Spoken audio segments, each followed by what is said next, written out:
Peace, peace, salute. All praise, honor, and glory be unto the Most High, now and forevermore. I'm chilling, I'm relaxing, got the remote in my hand. But I wanted to just talk to y'all real quick, man. I wanted to share a testimony. I haven't checked in a minute. This is a rain check. So I'm making sure the Most High is reigning supreme in my heart. And it's something I have to do frequently because this world, if we allow it to, will definitely pollute us, will definitely consume us if we're not careful. I always got to make sure I'm doing inventory. You know what I'm saying? That's what these rain checks are. So today I want to tell you a testimony. You know, I realized a while ago that, man, my testimony is really the greatest thing that I have.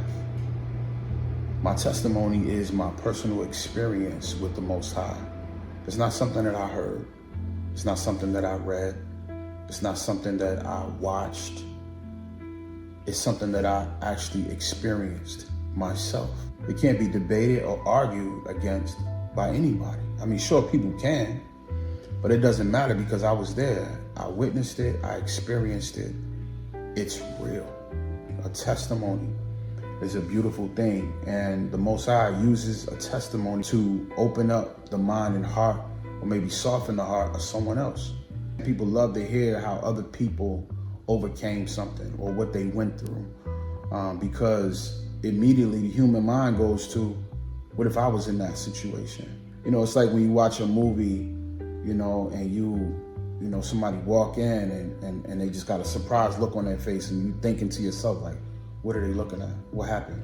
Is somebody in the house? Did the people take what was in the house? Like, it's like you start putting together scenarios in your brain to try to figure it out. That's what the human mind does.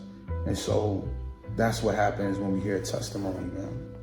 We hear about somebody's experience with the Most High, we think about ourselves.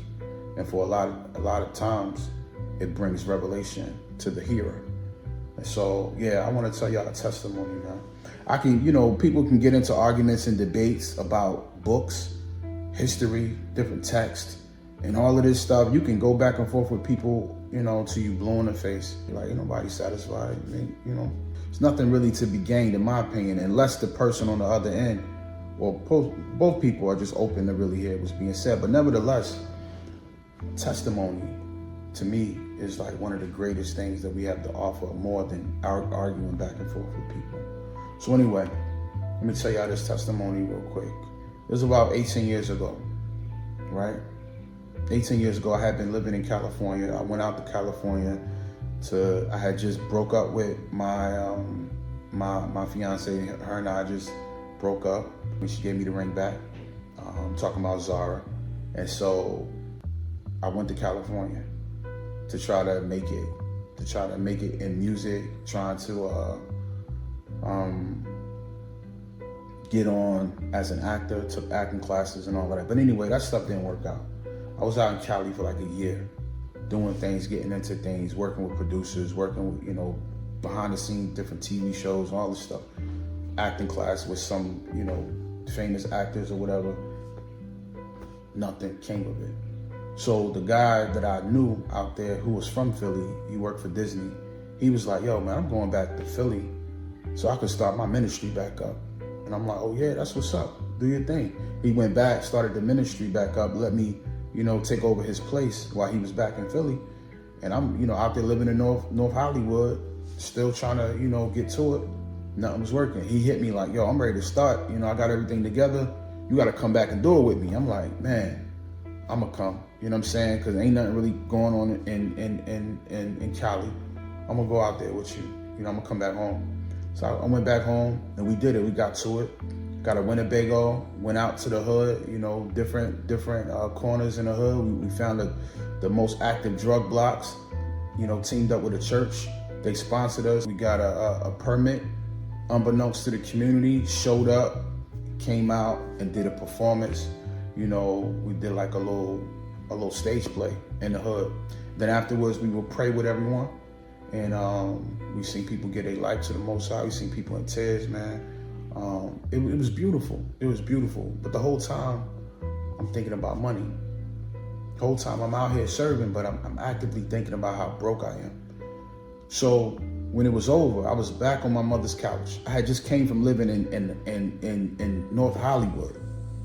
Now I'm back on my mother's couch. Like I'm low-key depressed. You know what I'm saying? And so I was like, man, I gotta get to it. As soon as this is over, I'm about to get 3 jobs. First time in my life. As soon as it was over, I went and got 3 jobs. And I'm just chasing the bag. I'm chasing the money. And I'm chasing women now. I'm not focusing on the Most High at all. Months went by. So the 3 jobs I got, I was working at an after-school program on Point Breeze in South Philly. I was working as a security guard for a corporate building out there in West Philly. And then I was working Insomnia Cookies. I was up 3, 4 in the morning sometimes, some nights, delivering cookies to college students for Insomnia Cookies, brownies, milk, stuff like that, man. It was crazy. But I'm hustling and I'm working these jobs and I'm getting money. Opportunities is coming. I did a record with my man Black Ice. You know, I linked with him. He linked me with Jazzy Jeff. We all linked together, did a record on Jazzy Jeff new album. I linked with my man Hezekiah. I did a record for him. He was signed to Raucous Records at the time. Me and Black Ice, his manager was Corey Smith, the same, Dave Chappelle, Talib Kweli manager. So we was going back and forth to New York, linking with Corey, talking about getting us a demo deal. And we was trying to make it happen. I got, they offered to fly me out to Africa for Dave Chappelle's new block party too, which never happened, but at the time I thought it was happening. And I'm like, yeah, I want to go. So now my life is changed. Opportunities is coming. I'm getting money. I'm stacking my money. I'm about to move to New York. I'm like, man, I'm moving to New York now. This light is going.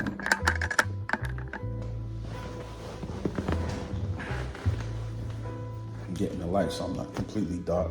So I'm like, yeah, things is going well. My life is changing.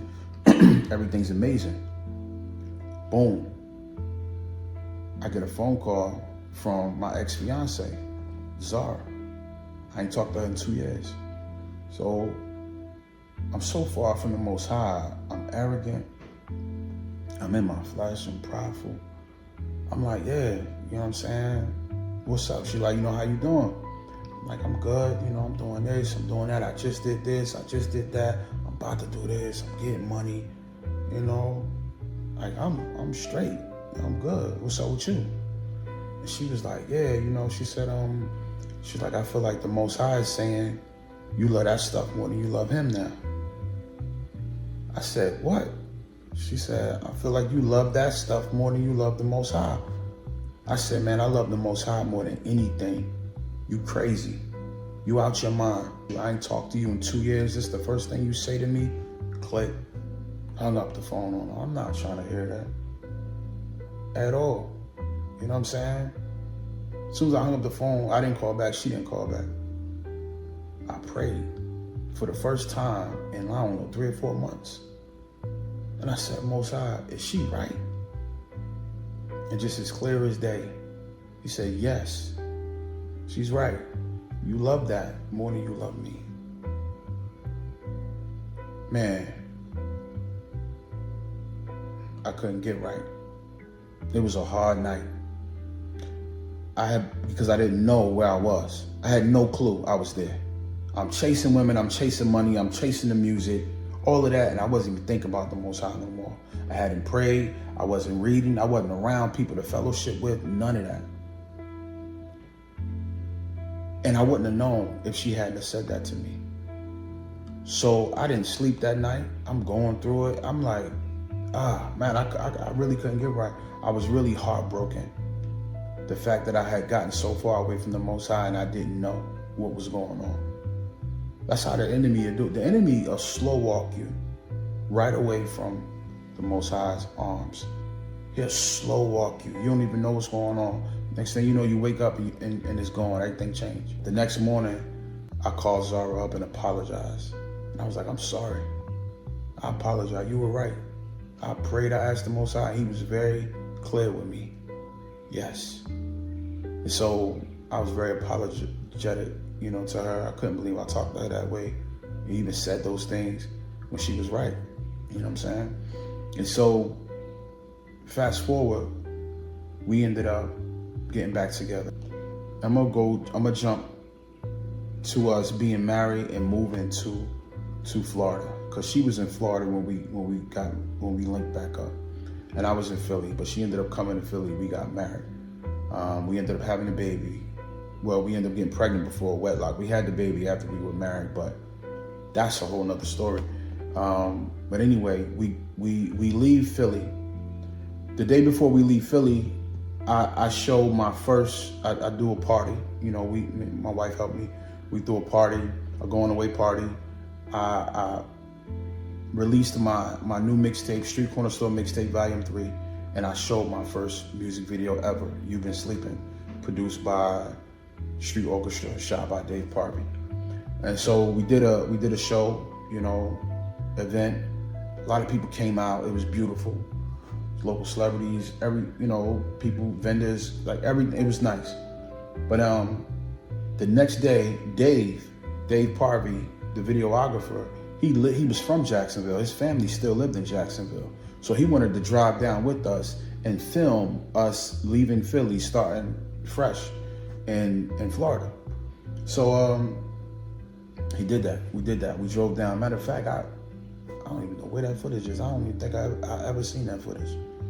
So I may have to try to reach out to Dave to get that footage, because that would be beautiful to see that. But anyway, we get down there. As soon as we get down there, we're staying with my brother-in-law. My wife's brother, he's in Jacksonville with his wife at the time. And so we're staying on a couch. No, not on a couch. We're staying on a blow-up mattress on the floor at their place. And so while we're there for a couple weeks, because I'm transferring jobs. My security job is letting me transfer, but it's not a clean transfer. I can transfer, but I have to wait for a job to open in Jacksonville. You know what I'm saying? So we're waiting, and in the interim, we're at the house or whatever. And so I get a email or a message on MySpace or something from Mike Sean, who is at the time working with Rosenberg on Hot 97. And he's like, yo, I heard You've Been Sleeping. I think he may have seen the video. He was like, man, I want to play it on Hot 97. I'm like, what? Yo, listen, first of all, I didn't even want to move to Jacksonville. Because I was like, Most High really had to open my eyes. He really had to do a work in my heart to make me go to Jacksonville. Because I still was focused on my career and trying to become a big artist. And I couldn't foresee that something like that happening in Jacksonville. So I didn't want to go. But anyway, we ended up there. And when I got that call, when I got that message from Mike Sean, I'm like, yo, they want to play my song on Hot 97? This is crazy. This is an amazing opportunity. So I got the song, I send it to him, and he plays it. They play, and I'm in awe. I'm like, yo, I'm listening on the internet. And I'm like, yo, my song is on Hot 97. This is amazing. I think I called Street Orchestra up and everything. I was like, yo, they're about to play us on Hot 97. But I don't know what I thought was going to happen after that. Maybe I thought, it was going to be the start of my career, but nothing happened. After they played it, they just played it. It wasn't nothing. It wasn't nothing to follow that. You know what I mean? The most I could say is, hey, they played my song on Hot 97. So it was sobering. That was sobering as well for me. So there, fast forward, they find a job for me. Something opens up at Allied Barton. But it's not the job that I anticipated. Because even though I had a lot of confidence and even arrogant and prideful at times, I was very insecure. I didn't believe that I could do anything outside of music, honestly. And so I told my wife, I said, yeah, they offered me a job, but I can't take it. She said, why not? I said, this is a supervisor position. Like, I'm a security supervisor. I've never been a supervisor before. How am I gonna do that? I said, I'm gonna have to tell people what to do, be responsible for other employees, do the paperwork and all of that. I was like, I don't want to do that. I don't think I could really do that well. You know what I'm saying? And she was like, you can do that. You can do it. You better take that job. And I'm like, yeah. She was like, you can do it. Anton, you can do it. I'm like, she was like, we need it. How are we gonna get our place in this? And I was like, oh man. All right, I'm gonna do it. It was like a big obstacle in my mind for some reason. I think it was just all of the responsibility that I thought came with it. But I did the job, and I could do it. The woman that trained me, she was awesome. She was a live wire, older black woman from New Orleans, and she brought me some dirty rice one time. You know what I'm saying? She was a live wire. She ain't play no games though with nobody. She ain't play. She was nice. She was kind, but she just didn't play. And she had it like she ran a tight ship, and I was taking her spot. There was another guy that was working with her that he thought he was taking that spot when she left, but they ended up giving it to me. So he threw some shade every now and then, but nevertheless, we was cool. But she trained me up well. I did the job, and it was cool. One thing I didn't like about the job though, and that really bothered me, was the fact that I couldn't be myself. When I worked security in Philly, I was in a suit. I was in a corporate building, and it was at night. It was overnight. I didn't really see anybody. This job, because Jacksonville is a military town, I had to cut all my facial hair off. So I look like a straight cop. I'm in a uniform that looks like a police uniform as well. I look like the police, man. I look like a cop. And that's very uncomfortable for me, coming from where I come. You don't want to be the police, nah. No, and anything but. And so now brothers, young brothers, older brothers is coming through, and I gotta wind them down and just play this whole role, look in their pockets and all of that. People don't like that. As much as, they feel like, man, I'm coming to work, I ain't got nothing on me, what you gotta check me for? And so I gotta enforce this. Not only that, like I said, I got narcissism in my blood at this point. It's like, it's there. And I don't even know it's there. But I'm really stuck on how I'm perceived and seen by people. It gotta be a certain way. People gotta see me, and it's like, needing praise from people, needing people to validate me and make me feel like I'm something. I couldn't feel that in that outfit. Nobody knew Eshon Burgundy. It wasn't that. It was Anton, and I was a security guard. And so I remember telling one guy that I rap. He was around my age. He would come through. He told me he was a Christian, and he rapped. He told me he did music and everything. He did like reggae. And I was like, yeah, I rap. He was like, you rap? I said, yeah, I rap. He was like, man, you don't rap. You can't rap. I'm like, nah, I rap. And he's like, man, whatever. So I gave him my MySpace page. He came back the next day like, yo, you really rap. You rap. I'm like, yeah, It was that, you know what I'm saying? And it was humbling for me and necessary for me. I needed that. Because I'm used to getting praise. I'm used to feeling like somebody that I'm not. So it was humbling for me.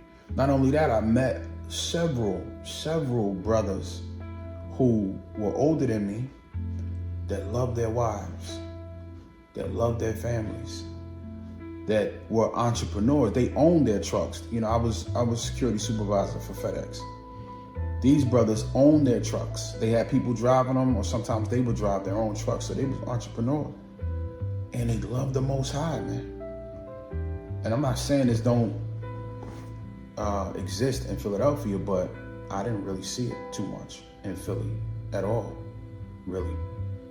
So I would talk to these brothers, And they were calm, level-headed brothers. They loved the Most High, they loved their families, and they was running their businesses. And this is what I was aspiring to. I'm young, I'm married, about to have my first child. I don't know how any of this goes. I'm really winging it. And so it was great to have these brothers to talk to get guidance from. It was beautiful. Not only that, I would have my radio on my desk in the guard shack. We was in the guard shack. I had my radio, I had my Bible, and I had these brothers. And then from time to time, when I worked during the day, I would have just pockets of quiet time in the guard shack where I'd be alone. Now, mind you, I'm growing in my faith at this time. I'm learning. I'm coming out of thinking like the world, reasoning like the world, into reasoning from a position of faith. I'm getting courage in the Most High. My understanding is being established in a solid way. For the first time in my life, I knew the Most High. I knew His Word. I didn't preached before and all of that. But this time, it was really real life for me, because I had other people depending on me now. So I had to step up and be the man that I was never taught how to be. I'm figuring it all out. So one night, I was working late, and when you work in the guard shack at night, the offices are shut down, they're closed. So it's just the package handlers and the manager supervisors in the building, with the trucks and everything. And when they're in there. Sometimes I'll be in the guard shack for hours while they're working a whole shift. I'm just in the guard shack for hours alone, looking at the cameras. So this night, I'm listening to praise and worship. I believe, if I remember it correctly, I believe I was listening to praise and worship. I know I was praying beforehand. I believe I was listening to praise and worship. And then afterwards, I just felt like I was feeling like the Most High's presence with me. And it was just heavy this time. I felt the Most High's presence before, but this time it was just heavy. It was heavier than usual. And so I leave out the guard shack so I could do my rounds around the building before I leave. And I walk out of the guard shack, go through the little gate, and then I normally hop into the golf cart. But this night, the golf cart wasn't charged, so I had to walk. So I ended up walking around the building. I said, as I'm walking, I'm like, Most High, I just feel you with me. I'm praising Him. I'm just like, thank you, But it's one of them things where you don't really know what you're in until you're in it. I didn't really know. I'm like talking to Him like I normally talk to Him. But like I said, His presence was just extra heavy at this time. So I was like, Most High, well, I got you here. Let me ask you some questions. And so I kicked over a rock. It was a rock like that big. And I just kicked it over. And I said, again, I don't know the Most High is really with me. You understand what I'm saying? Like, it's kind of weird. I didn't know you. I'm thinking I'm just walking and talking to the Most High. But no, He was really there. The Messiah was there. And so I kicked over the rock. I said, Most High, what make a rock a rock? Like, what makes that? I know you got cement that's man-made, and that, cement, that makes a rock. But like, what makes like actual rock? You dig in the ground and it's rock, and it's this hard thing that's joined together. And in order to separate it, you got to break it. Like, what makes mountains and all of this, like, what makes a rock a rock? What makes it solid and sturdy like that? And just as clear as day, He said, obedience. I said, what? I said, obedience. My mind was blown. I'm like, obedience? I would have never thought about that. Obedience? And the Most High went on to say, what a Messiah. Some would say they're the same. I believe they are one, but I don't know what capacity. I guess it was the Messiah, because in the capacity in which He showed up, I don't know. It's the Most High, regardless. It was like, yeah, I tell it to do it, and it does it. Obedience. My mind was blown. I'm like, yo, that's crazy. He said, in fact, the only thing on earth that I tell to do something and it doesn't do it is you.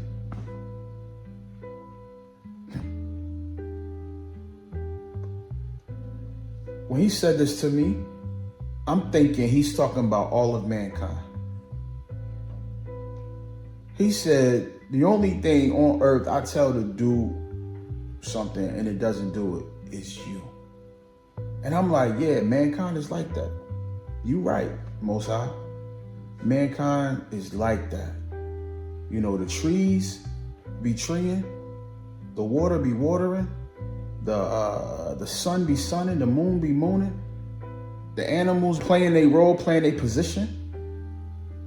But mankind, yeah, you tell mankind to do something, mankind gotta, maybe I'll do it, maybe I won't. Let me think about it. Okay, maybe this time, but not next time. But yeah, you're right, Most High. I did not realize he was that fits for mankind. But he was talking to me. He was talking directly to me. Me. I was the disobedient one. Because the Most High had been trying to get me he's been communicating to me, saving me, rescuing me, sending people to speak to me, speak into me for so long. Since I was young. But I still was determined because of my own traumas. I still was determined to just do things my way. And so, yeah. And then the rock, I'm thinking, it's just a rock. I just saw him just kick the rock. I mean, when I think about it, he's the rock. He's a solid rock. You know what I'm saying? And in Matthew, it says, the wise man builds his house on a rock. The faith that Peter had in the Messiah. And who the Messiah was, the Messiah said, I'm going to build my ecclesia on this. The Most High is our strong tower. He our refuge. He is the rock. So that's significant. And so it makes sense that he wants us to be like him. He wants us to be like a rock. He wants us to be solid. Me personally, us period. Us all together, but just me personally, he want me to be solid. He want me to be trustworthy. He want to be able to know that if he sends somebody my way, that I'm going to do what needs to be done on their behalf. But if I'm disobedient, he can't trust me. He can't count on me. So that was a revelation for me. It wasn't something I got initially. It took a long time for that to settle in. But yeah, he was talking to me. I need to be obedient. I need to be trustworthy. I need to be somebody he can, not that he needs me, but somebody that he can count on. I need to be like the Messiah. That's how the Messiah was. The Messiah came and demonstrated. I don't really like that word demonstrate. He came and exemplified what it was like to listen to the Most High, walk in obedience, and do whatever he's calling you to do in the earth. The blessings follow. The Messiah exemplified that. And that's who we are supposed to aspire to be like, the Messiah. The Messiah, me and my Father are one. I don't do anything unless he tells me. That's a soldier. That's somebody that's reliable, the Most High can count on. Now we all got our flaws, we all got our issues, and we may fall short. That's life. He's provided a way out of falling short. You fall short, you can repent, you can seek forgiveness, and then you can get right back on the road that he's provided for you. And so that's a beautiful thing. He loves us. He don't expect us to just do everything right all the time. But he wants to grow us to the point where we do a lot of the wrong things less. You know what I'm saying? And so I'm thankful that he has me. I'm not perfect. You know what I'm saying? at all by a long shot. But he has grown me to a very mature place now in my faith that I wasn't all those years ago. And I'm thankful for that. And I'm thankful for my wife, who has been solid. She's been solid. She ain't perfect either, but she's been solid, and she's been with me at my side through it all, and she's responsible. The Most High used her to help me tremendously. So I'm grateful for her sacrifice and her love. And I'm thankful and grateful for the Most High's sacrifice and love. I'm thankful for the Messiah's example and his death, resurrection, so that I can communicate with the Most High and the connection can be restored. Thankful for the spirit of the Most High that dwells inside of his people, that corrects us, that leads us, that guides us, that admonishes us. It's a beautiful ecosystem within the Most High. And this is what he wants for us, who truly belong to him, you know? So that's it. That's my testimony. It was very long. Praise, honor, and glory be unto the Most High now and forevermore. Peace.